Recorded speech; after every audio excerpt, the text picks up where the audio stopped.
down.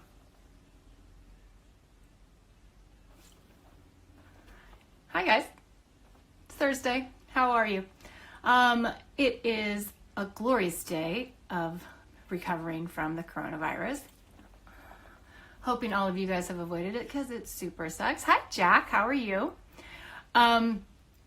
Today, hi KT Swan 1. I love all these lovely people. Julie, hi guys. Happy Thursday. I hope some of you are cocktailing already. Can we? We can. Yeah, because it's 6 o'clock on the East Coast. I totally would do it. We have a local bar that brings hand-mixed cocktails hand-delivered to your door. And I have to say, it's probably one of the best things that's come out of this pandemic. Hi, Pigeon17. Welcome. They are bringing me bourbons, and next week they're going to be bringing me tequila. I'm quite excited. All right, today we are talking to someone who I am so inspired by. We're going to talk about how we met because it's freaking nuts. But she's one of the most creative people I know. She's one of the most down-to-earth people I know. And she's just one of those people that you want to be her best friend. And when she says, oh, so-and-so's my best friend, you go, oh, no, I want to be your best friend because she's pretty cool. Her name is Jenna Brister, and she will be joining in a second.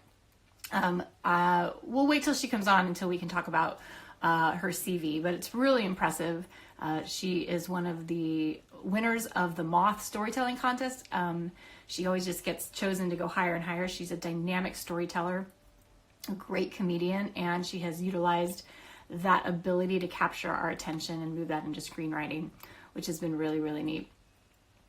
So I want to hear from you guys. Hi, Virginia. Hi, 2Ps. Hi, Allie. Hi, Paracoach. How are you guys doing? Is anyone, let's be honest, is anyone ready to murder their kids or give me a new family. Give me like a pandemic wife swap TV show, because I will run into the casting office and be like, take me. Hi, Liz. How are you? Hi, Mom Who Knew Too Much. How are you? Big wave. It's nice to see you. So I am so excited to be with you guys. Yeah, Mom Who Knew Too Much. Me first. Okay, maybe we could swap. Wouldn't that be a great idea? Yeah, super. I'm going to lower this a little bit so you don't have all my headroom on there. Hi, Jess. How are you? Hey, Jess, I have to talk to you about something. So will you ping me after this? Because I've got a proposition for you. Hey, 2Ps. How are you? I love all the names. You guys crack me up. I see Jenna waving, and she's going to join in a second. That's exciting. Brister. Okay, Jess. Yeah. Let's chat in a second. It usually takes about 15 seconds for the guest to join.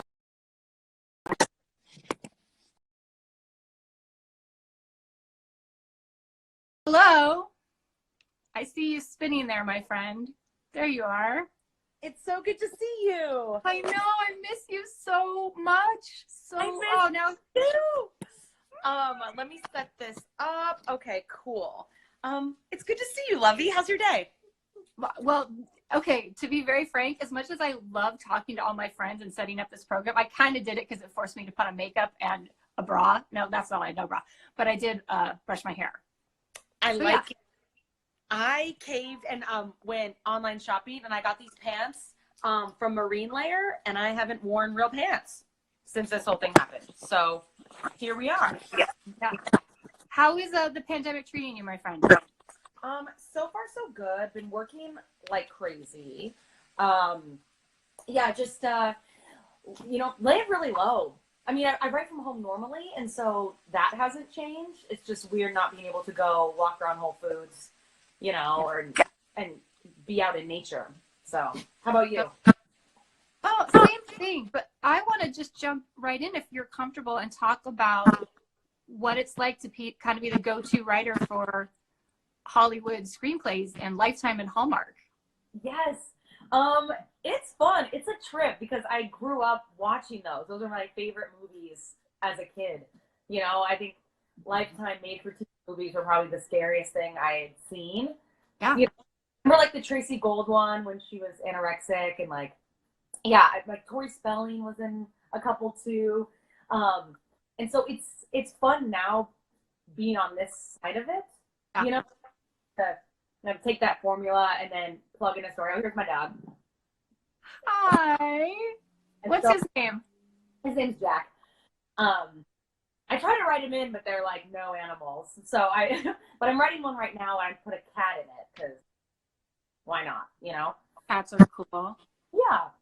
So how did tell me how it works? Do they come and pitch an idea to you, or do you go and pitch ideas to them? A little bit of both. When I first started with Lifetime, we had a general meeting and sat down, and they were like, look, for child abduction, we want like stolen identity was a big. Oh, okay.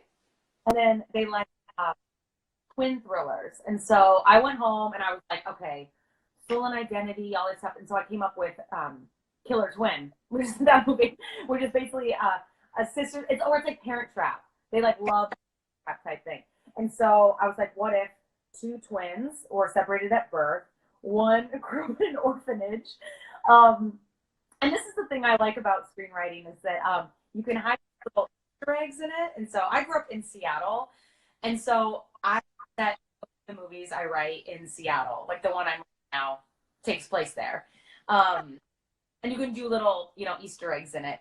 But yeah, so then I'm in there like that checks all of our weird Lifetime boxes. Go write it, And then the thing with these movies too, you don't have that much time to write them. How much time did they give you? To do a first draft, 3 weeks. So it's not much time for 100 pages. And so, Wow. And it's kind of different than a normal screenplay. I guess if anyone's watching and you know the difference between like a movie theater movie where you're sitting there, you're not going anywhere. So they can, there's a certain structure for that, like 3 different acts. But Lifetime and Hallmark, they tell you, they're like, you plan for commercial breaks. And so every 9 or 10 pages, something kind of like intense has to happen. Yeah. Because it's a commercial break. And then they told me, like right when I first started, they're like, you can reintroduce characters, you can be redundant, because people get up to change the laundry. They pop, mac and cheese in the microwave. They go answer the door and sign for a delivery. So they're like, you can just be redundant. And I was like, that's so funny. I never thought of that, Yeah, I never thought. And when I'm in taking screenwriting classes right now too, and they say you really should avoid exposition when you can. You can try and show that visually. Mm-hmm. But it sounds like they're giving you they're loosening the reins a little bit to like, no, it's okay. A little exposition. Hey, if you're on the channel, can you let us know if the audio's okay? Because I'm getting a little feedback, and I just want to make sure the viewers can hear you. So Jess is still on. Hopefully you can hear me okay. I can hear you fine, but I'm getting a little bit of, Look at all these and I haven't seen any comments. So hi. Thanks for joining everyone. Hello, everybody.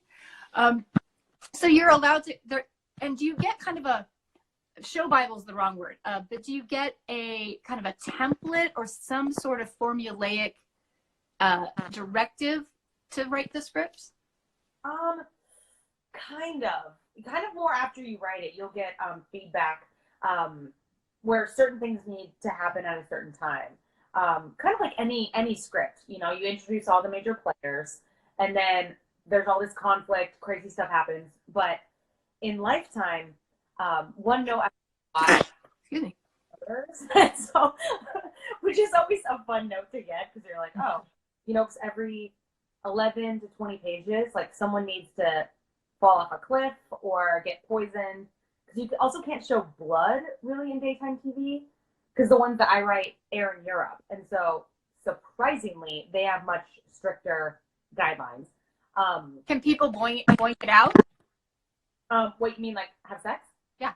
Oh, no. Yeah, you can like allude to it, but you can't really show much skin. I think in my Lifetime movie, she was like in a bra and underwear at one point. Okay.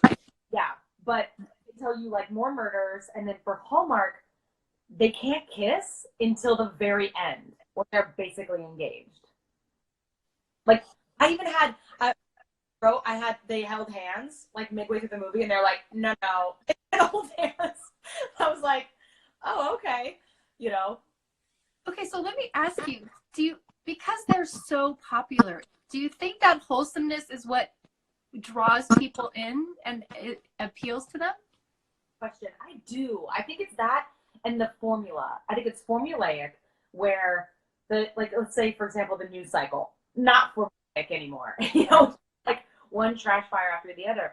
And I think we like them, especially the Christmas ones where you're like, you know what you're going to, you're going to get Santa's village. You know that you're going to get like hometown lumberjack hottie finds a city slicker girl learning the meaning of Christmas. And I think that's comforting. I think that's why they're still making them as they always have. You know, not much has really changed in the last 20 or 30 years, really, you know? Yeah, and I have to confess, I don't watch them that often. I just want to check in again from a technical perspective. So I haven't seen anybody text anything. Can you guys hear okay, or is it frozen? I think, good question. Because that last text I see is from Jess. Was scratchy. Can you guys hear okay? Also, thanks for being here, everyone. I know. Through technology, kind of perfect. All okay. Okay. Thank you. Yay! Thanks, guys. Okay, so you can see it. I can't see that. Oh yeah, I can see them writing in. You're scratchy. Jen is fine. Oh yeah. Thanks, Meredith. Meredith saying that you're. Oh, hi, Jack. Oh, my cute boyfriend's watching. Okay, you can hear okay. Hello. I'll tell you about it more afterwards. Oh yeah, but you were asking about the sound. Someone said it's a little scratchy. Yeah, I feel like it's scratchy too, and I don't know what to do about that. Sorry, guys, but if you can hear Jenna, okay, she's more important than me. No such thing. Okay, so how does one break into becoming a writer for these Hallmark Lifetime TV shows? I actually kind of this is going to be such an LA story, but I ended up meeting the executive while looking for an apartment on Craigslist. So one of those, like, you know, I'd already written a bunch of scripts, like some comedy scripts, like a sci-fi horror mashup. So I had some stuff already written, but nothing that was made for TV movie, you know? And so I went to look for the apartment, and the guy was like, oh yeah, I work at Lifetime. And, you know, we got to talking, and I was like, well, I don't want to move into the apartment, but, you know, can I pitch? And he was like, yeah, come on in. And so I went in the next week, and I came up with, you know, 4, and they picked one of them, which was awesome. So that's amazing. And did you have like your writing packet ready for that? All they wanted actually was just to read a feature sample. So I sent them a feature film I'd written. I think they mostly just want to see if you can write that much, you know, because a lot of, I guess, people in my position, because I came from, you know, stand-up, where you're writing small jokes, and then sketch comedy, like the Groundlings and UCB, where the most you're ever writing is like 5 pages. Yeah. I think, so can this girl write 100 pages? And so I sent them a script, and they were like, so. Wow, I'm so impressed. That sounds like you make it so easy. Oh gosh, I mean, it's not. It just takes a lot of time. I know anyone who's ever trying to write something that, you know, maybe one day will get made. That's fun. The thing I do like about writing for Lifetime and Hallmark is that not only do you only get like 3 chances to get it right, they shoot them. You know, they're always shooting. It's not like the studios, you know, because I've pitched at there's, you know, other places that they're not as much like, we need content, you know, but Hallmark's like, we got all these people across America who need to watch this crap. So they're just, you know, looking for stuff. What's the audience?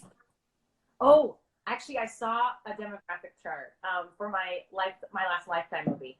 It's like 25 to 55, primarily female. Yeah. All across, yeah. But I think Christmas is similar to that, but that's my goal. I would love to write a Christmas one. I've only done summer spring and summer romance and like weddings so far. Yes, and it just seems like it's so much fun, and it's formulaic. And then there's this element of fantasy that you got to put into these people's lives. Like you said, you get off the platform, and there happens to be a single straight man who's a widow. Exactly. There is that element. That's something that they always say, like, make it aspirational. Because when you watch these, always have like really nice, quaint lives. You know, everything's decorated really well. And it does that. There is like a fantasy element, I think, to it, where, you know, you catch a train back to your small town and then you get off. And one thing I love about that the leads will actually physically collide with each other. Like they're like, no, they need to actually like run into each other and, you know, drop your papers or like throw your suitcase or something. And because that doesn't really happen as much in real life. I mean, maybe I'm not a romantic but I don't like physically crash into a man and then start. Well, you're not klutzy, you know. You. Yeah, but there is like, and like, I think that's been the weirdest part about writing. I'm writing another one right now for Hallmark. They're planning to shoot this summer up in Canada, and writing this like wholesome, I mean, cheesy formulaic rom-com during a global pandemic is probably one of the weirder things I've done in my life. And I got married in Vegas once, you know, like I've done some weird shit, but it's weird. I know we were talking about this earlier, you know, about are we gonna be ready for that after this? Like, do we want to watch those types of movies? Totally. And I'm wondering if there's going to be a directive that's coming down to you as a writer, like write about falling in love and being single during a pandemic and dating over Zoom for the first time. Yeah, because I know a lot of my friends are doing that. You know, they're still on Bumble, but they're like, I got a Skype date with this guy. I'm like, this is the times we're living in. It's very weird. It's so weird. Yeah, it's totally nuts. I wanted to talk about the Moth. Tell us about that amazing part of your life. Yeah. So I started getting involved with the Moth. Anyone who's watching, if you don't know about it, it's kind of like This American Life on NPR, and they actually take a lot of stories from the Moth. It's a nonprofit that started in the 90s by this guy, George Dawes Green. And they're kind of like the best glorified open mic you can go to. And I was living in New York doing stand-up, and some of my friends were like, your stand-up is very much storytelling. Like, I would just tell true life stories. You should try the Moth. And you go and everyone can put their name in the hat, and they draw 10 names. And there's like 200 or 300 people in the audience usually. So it's like a huge crowd. And you have 6 minutes to tell a true life story based on a theme. And then there's audience judges, which is scary. But then you end up seeing like a really cool, I guess, like small stories, you know, from not performers necessarily. Like, so many of them have never a microphone before, you know, someone just gets up, speaks from the heart, you know, and that's actually what kind of segued into screenwriting, because I'd never really done any like written formal storytelling before, but I got really addicted. It's really, really fun, you know, getting up there and just like sharing some really dark stuff. And I mean, you know, too, because like we listen to a lot of the same podcasts, like these storytelling podcasts where people are like just spilling their guts, you know, and there's something really endearing about it, you know. And so that's how I went from writing those stories and then seeing how screenwriting is just storytelling, but just formatted way differently. Yeah, but in Final Draft. Yeah, exactly. Exactly. Yeah, and not on a microphone. So you don't know till way later, you know? So and you won that thing 5 times.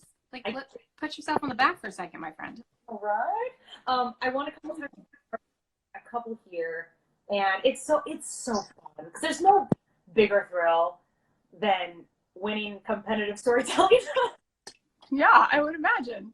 That was ridiculous, but I always like call my dad right after, and he's so nice because he doesn't really know what it is. And I'm like, Dad, I won the Moth. He's like, that's great. You know? But yeah. Honey, Jenna won a bug thing. Okay. Exactly. but it is really fun, and it definitely keeps me sharp. And now they're everywhere. They're all over the U.S. Most major cities have a Moth now. I've got to take a look at that. I know there's something out here called Expressing Motherhood, which is kind of a Moth for moms. And I submitted an actual stand-up routine, and they didn't take me. Oh, their loss. Totally right. You know what? There is actually, now that you mention it, there is a weird rivalry between storytelling and stand-up. There is. That's probably why. People who are hardcore storytellers hate stand-ups at storytelling. Tell me more about this. Why is this? Is it like a Jets and Sharks thing? Yeah, I think it's like a having punchlines prepared. You know, like stand-ups, there's that need to be funny. You know, I've been saying all the time, you do write jokes because you do want to make people laugh. But storytelling inherently is just the truth. The comedy comes out of the truth. You know, like, so I heard on there, this guy was talking about surviving cancer and finding out he got cheated on, and then like almost dying, falling off of like a porch. And it was the funniest story ever, because it was like just the way he told it with the humanity of him, you know, was really funny. And it didn't have these like, but I'm bang punchlines. Yeah. Well, I think the best comedy comes from darkness sometimes. Mm-hmm. Yeah. And even like thinking about, because you're so funny, like we hang out, you know, we go to the cantina, like even just telling a story like you would tell your friends at a dinner party, you know, is kind of how you can get into it. You should resubmit. You should submit another one. I probably can. You do me a favor? I really can't see how many people are on right now because I think my screen is frozen. Please tell me your Scientology story. Oh, it's my favorite. Okay. So this was I had just moved here and I was doing a UCB class, and it's like in Franklin Village, right across from the Scientology Celebrity Center. And I met a guy. Actually, now that you mention it, I did go on a date with someone I ran into on the sidewalk. So I take it back early. This guy from my class, we were out on the sidewalk, and he was like, "Hey, do you want to go on a date sometime?" And I was like, "Yeah." And he was like, "I want to have sushi right now." Like, it was that, I thought it was that easy in LA to meet guys. It was like, so we're having lunch and drunk on Sapporo, and the Scientology Celebrity Center is across the street. And so we're just out of improv class, so we're like super warmed up with like, yeah, you know, yes-anding each other. And he's like, "Do you want to go over there and take a tour?" And I was like, "Yes, but only if we pretend to be people that we are not." And he was like, "Deal."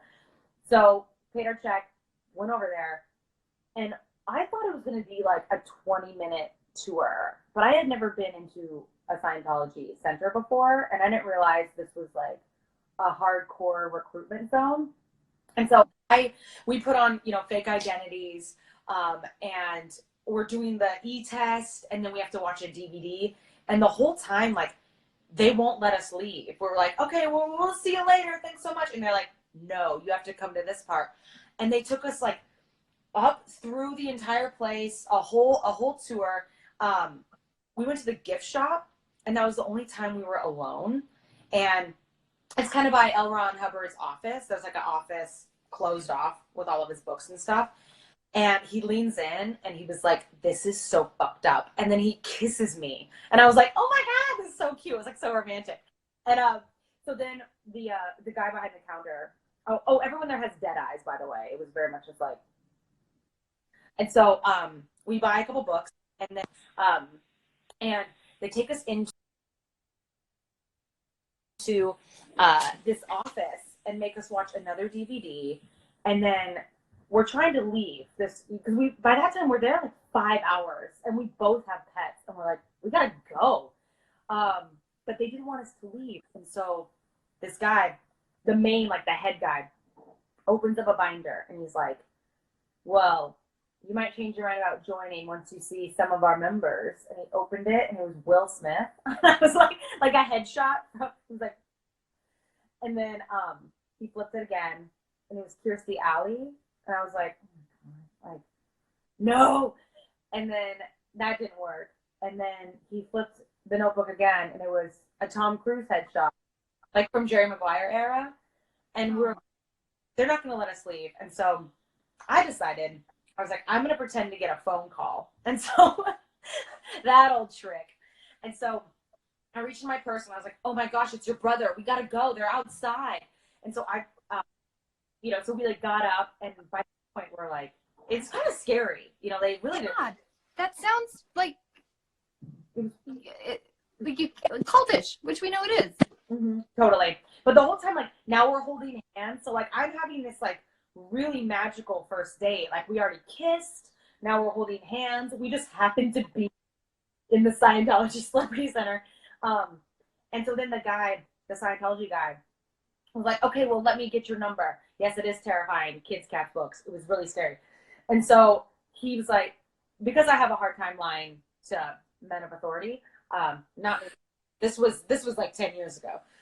I give him my number and he calls it right there. Like those guys at the club, and it starts ringing, and he was like, I'll call you later. You guys should join. And then he called for like 3 days in a row. Yeah. So I dated that guy for like 7 months. Oh my, he's not the guy you married in Vegas. No, different guy. No. But this guy, and so that was our first date. And then, so it was like a really messed up experience that you go through, I guess, kind of like this. Yeah. It's fantastic. And it's like perfect coming to LA story.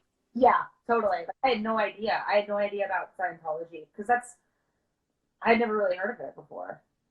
Oh my God.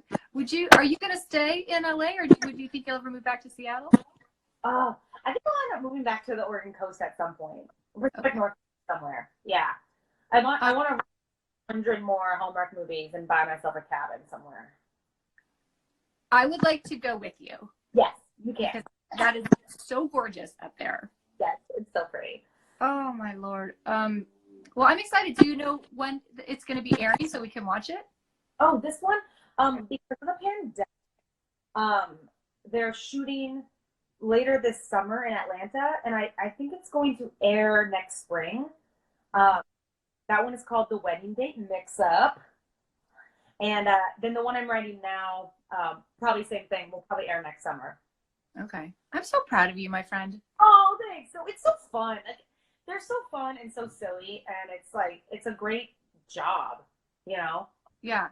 Do you feel like Hollywood's kind of paying attention to you now as kind of this female writer that gets the fantasy and that gets the fun? Because I know we've also talked about some characters they don't let you put in these shows, and kind of wanting to push those boundaries a little bit.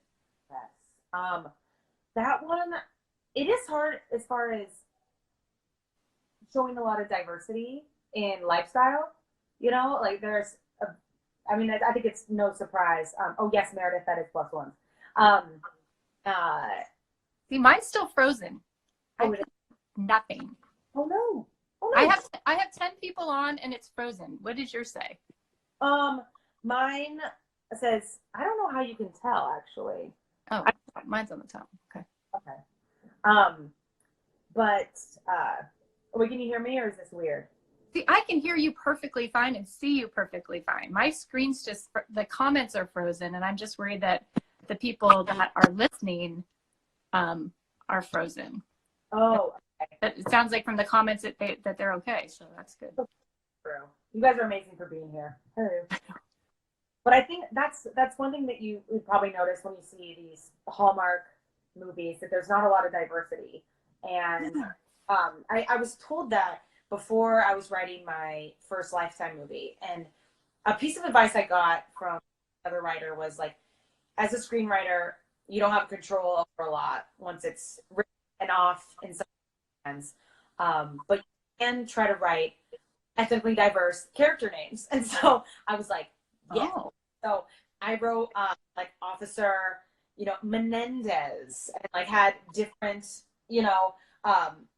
Latin or, Asian names, like more traditional, like Dr. Wong. And by the time I went to set, they had them because of who they cast. So, I mean, again, that was my first script. It's not like I had a lot of pull. then or now, really. But when you do try to, especially do a lot of like different ages, like the lead character that I've had, so for all Hallmark and Lifetime, she's 35. That's like their spot. So then you parents' age, which is like 55, 60. So it's nice that it's not like a lot of those movies where it's just like, oh, everyone is 20, you know? Like, And are these women single at 35 and unmarried? Is that part of the? yeah, single, unmarried, or widows. That's another one too. They do widows. I haven't written a widow one yet, but maybe I'll do that next. That'd be kind of fun. Let's do it. Right? Yeah. It's one that they liked called Widow Fight Club. It's a Lifetime. Tell me everything. So it's just going to be a fight club of widows. So they were like, we like the title, but we don't really know what it is. And I was like, me neither. I like the title. Well, you know, if it doesn't work for your script, it can always be your band. Yes, exactly. My gang. But you're right, like you were saying about the diversity. It's like that's something I do have a little bit of control over once I am adding side characters, you know, not side characters, you know, like the smaller roles, keeping them, you know, adding a 20-year-old and then a 30-year-old, you know, trying to keep it arranged so that it's a diverse cast, you know. Oh, that's so exciting. Do you have to put your stand-up on the side while you do this, or do you get to kind of do both?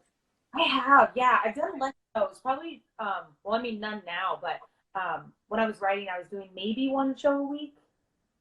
It's so hard. It is hard because you have to write new jokes and then, you know, go out, and it's just a lot. But I try to do it to stay sharp. Yeah. Stand-up does keep you honest, for sure. You know, you're like, keeps your sense of humor sharp, and, you know. Well, I would think, I mean, I'm not a stand-up comic, but I imagine you have to stay pretty adept at what's happening in pop culture and be able to kind of spin that. Totally. Yeah. Because if you live in a cave and, you know, writing jokes, you're like, is this even funny? What's going on out there? You know? And so yeah, it does help me, at least, for sure, with the joke writing side of it. Yeah. And then let's talk about your podcast, because I don't know if everybody knows about iSurvivor, which I got totally hooked on. So tell us about what that podcast is about and how you got involved in that and how you go about kind of getting into podcast world. Oh, yes. So it's called iSurvivor, and it's on Wondery's platform. They're the ones who did like Dirty John and like Dr. Death. A lot of, I think they're top 3 besides iHeartRadio and Sirius is Wondery as far as platforms go. But they had the idea for the show that would be all storytelling. It's just not just women, men, and telling a different true survivor stories. So whether that's you know, domestic violence or a near-death experience. We had one girl who like drove an ATV off a cliff in Mexico and like lived somehow. So it's a really big range, you know, sex trafficking. Oh shit. Really, really dark topics, but all true stuff. And so we would bring on these guests who tell their story, and then my co-host Wagatwe Wenjuki and I would interview them and like talk through some of the themes, some of the common threads that a lot of survivors have. You know, is the before snapshot when you're don't really realize you're getting into a situation that could be as bad as it turns out to be, and then kind of what's going through your mind during the incident, whether that's over a long period of time or it's like a, you know, an assault or something like that. And then afterwards, like cope mentally and physically and, you know, stuff like that. So it was eye-opening for me too, because I got hired to host it because I was hosting a show at the Improv, and one of the producers saw me interviewing stand-up comedians and was like, oh good, she can interview people. Let's throw her on this podcast. It's very different interviewing someone who is not a comedian, been through a trauma, you know, but a lot of it is just like being empathetic and kind of holding space for them to kind of rehash it out. A lot of times it's really traumatizing for people to relive. But for the most part, like no, all the episodes. I think there's 36 total. You can find them on Apple, Stitcher, Spotify, anywhere. It's a really big range. Some really amazing stuff. But did you feel like that you needed to either self-train, or did they provide any training for you? Because for the ones that I listened to, you played a very therapeutic role thank for you. these people, and your empathy levels are so deep. Did you train for that, or did that just kind of naturally come? A little bit of half and half. I had a really good producer, Leah Sutherland. She's great, and she was really, and Abby Swanson was our other one. They really, I guess, crafted a lot of the narrative for it. It was definitely a lot of it was scripted, a lot of the storytelling stuff we would do, but it really is this thing that is, I guess, in me that I didn't really know I had, that I could hold space for someone to really have this horrible time. I think, and I feel like probably this kind of friend too, that if your friend is having a hard time, they can come to you. Like you're such a great listener. I remember our first hangout at Shellbacks. Remember in Manhattan Beach, we were just like pouring our guts out, talking about life. But like, I think I was trained a little bit in like trauma stewardship, kind of how, what not to say. A lot of times. Oh, what don't you say? Help me, because I'm shitty at this. I think there's some stuff, which I don't really have this tendency to do this, but I know a lot of people do, like the victim blaming type stuff. So I remember after I got out of my first marriage, I think it's like episode 14 on the show. It was an abusive situation. I had a lot of friends ask me like, "Wow, you didn't see that coming?" Like, well, you got really fast, and that was really, really hard. I stopped speaking to some friends because they said that kind of stuff to me, and people say that shit to people who end up in situations that they didn't really see coming at all. Because how can you? A lot of times you just really don't. And so I think going through that myself, like being in that position, people say all sorts of terrible shit to you afterwards. It was easy to not go that way. But also on the flip side, I did have a lot of really great friends who were like, "This is not your fault." Right. This is not your fault. The Catch and Kill podcast by Ronan Farrow had not Alyssa Milano, the other one. Rose McGowan. Thank you, Rose McGowan. They look alike to me sometimes. I flick them. How Harvey Weinstein raped her at a business breakfast in the lobby of a hotel. And then when Harvey Weinstein's lawyer came out and said, "I'm too smart to have ever put myself in that position to be, sexually assaulted," I felt like the collective blood of every woman on the planet just rise and boil, because you're like, are you fucking kidding me? Yeah. I'm walking to my car, and now I'm not smart. That thinking to me is so toxic that it's even in our environment, and even worse that it's spoken by a woman. I was literally like, I'm out. Like I couldn't even turn on Twitter that day. I was like, you can't do it. Mm-hmm. I'm gonna murder somebody. Yeah, I know, and for a woman to say that too is extra disappointing. We'll give the bozo pass sometimes to the other species, but or not species, sorry, gender. Sometimes it is like they're another species. Yeah. But you're right, it is disappointing because no. Yeah. No. In the position, she was at a breakfast. Since when is that a position? It's just so wrong. So, because my audio is shaky, tell them how we met, because I think it's one of those stories that only happens like once in a lifetime. Yes. Okay. So I was a guest on. Paul Gilmartin has a podcast called The Mental Illness Happy Hour, and so if you're a big podcast fan watching this, check it out. He's a brilliant interviewer. He is. I think I talked to him for 2 hours. Yeah. Getting out of my first marriage, and I had never told the story to a stranger, and let alone for that long. And it aired, and then you heard it, And you and I had a lot of similarities in, I think, like some family stuff. And, you know, there were parts of the story were like, and so I remember you like pulled up the side of the road and you found me on Facebook and wrote me a message.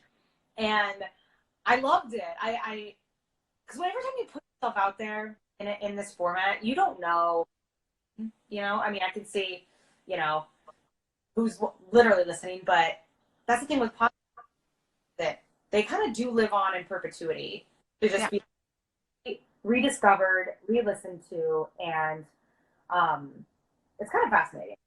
And so you reached out and were like, I'm not a serial killer. Do you want to meet? And I remember I was sitting there with my boyfriend at the time, and I was like, I just got this really cool message from this lady, Whitney. And she heard me on this podcast, and we want to meet. And he was like, okay. You know? But I remember it just felt right. It was, you know, it just felt like that was the connection to talk about, you know, because it is specific when you do go through these tough life things. You know, a lot of times your friends don't know how you feel, and they don't have to. You know, even your therapist doesn't know how you feel all the time. And so when you do find someone who like has been through what you have gone through, it's really nice. Yeah. And there's sympathy and empathy, and it's the big debate always about which one's more real. But I think to truly be empathetic, you have had to have walked that by yourself and experience those things too. I thought you did a great job on that podcast. Oh, thank you. Yeah. It was tough. It's tough.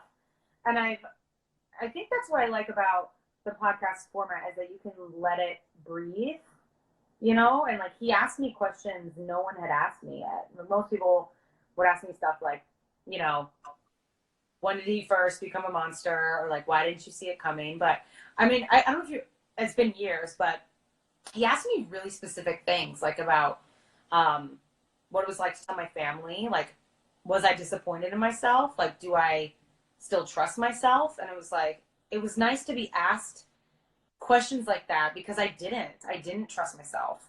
You know, if anyone who's been in a abusive relationship, you turn on yourself after, really. It's really easy to just be like, my instincts are all off. Will I ever love again? How will I not make the same mistake again? You know, because we fall in love and we trust our guts, and then when our guts are wrong, we're like, okay, guts are wrong.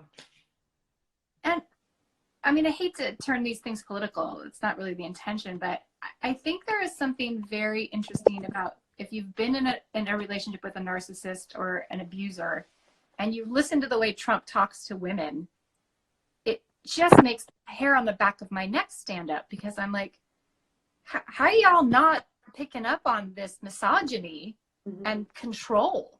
Like, those of us that have walked through it hear it as loud as clear. And I just don't know, people hear it and they ignore it, or they don't recognize it because it hasn't happened to them. What do you think about that?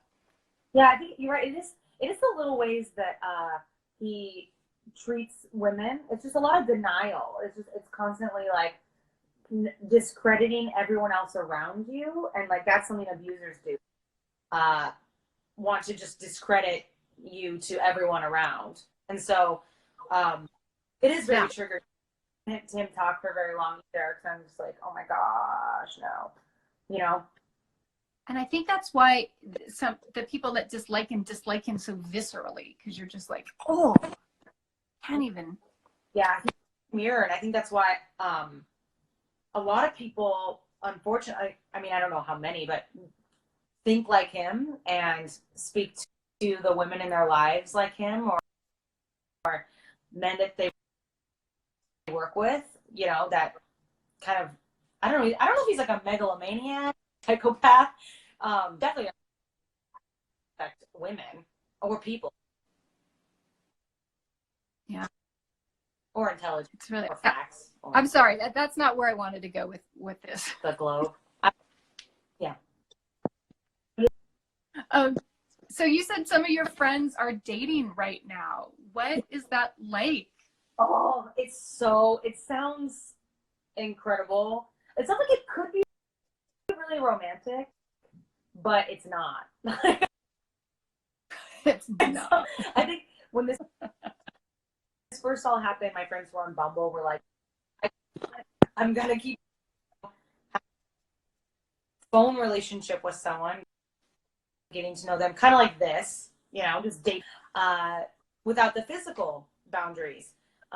But a few of my friends who have been doing that said it's just so frustrating not being able to see the person. And I was like, oh yeah, I can see that, especially how we function. Yeah. Few times I've ever done the app dating thing, it's always like, all right, let's get it today. I'm not going to text you because what if you're insane? I don't want to build up like all this affection for you. Yeah. Maybe that's your next script, Loving the Type of Corona, and like, yes, exactly. how we're going to date and fall in love in a social distancing world. It's so true, because even after this, like, because before it was, have you been tested for STDs? But now it's like, have you been tested for COVID? Yeah. Or both. They shove it way up there. It's not pleasant. Oh, I know, it doesn't sound good. I haven't been tested for it. Have you? Yeah, no, I had it. I recovered from it. Have we not talked about that? No. Oh, I'm glad you're okay. Thank you. Thank God. Yeah, no, I had it for a month and it was 0 stars. Do not recommend. That sounds terrible. Yeah, it was. You're feeling better? You look great. Thank you. No, I got very fortunate. I didn't have any lung or respiratory issues. So I kind of got a light version of it. Yeah. God. Yeah, it's nuts. It was totally nuts. Yeah, I didn't really talk to many people because I was exhausted. And you're a bit of a pariah, People do kind of look at you a little differently, even though you're not technically not contagious. But everybody's scared, and they're allowed to be scared, and I don't fault them that at all. Yeah, it's crazy, crazy time. So, my friend, we're out of time, and I love you, and I miss you, and I just, you're going to be my first person I see. We'll go have. I love you.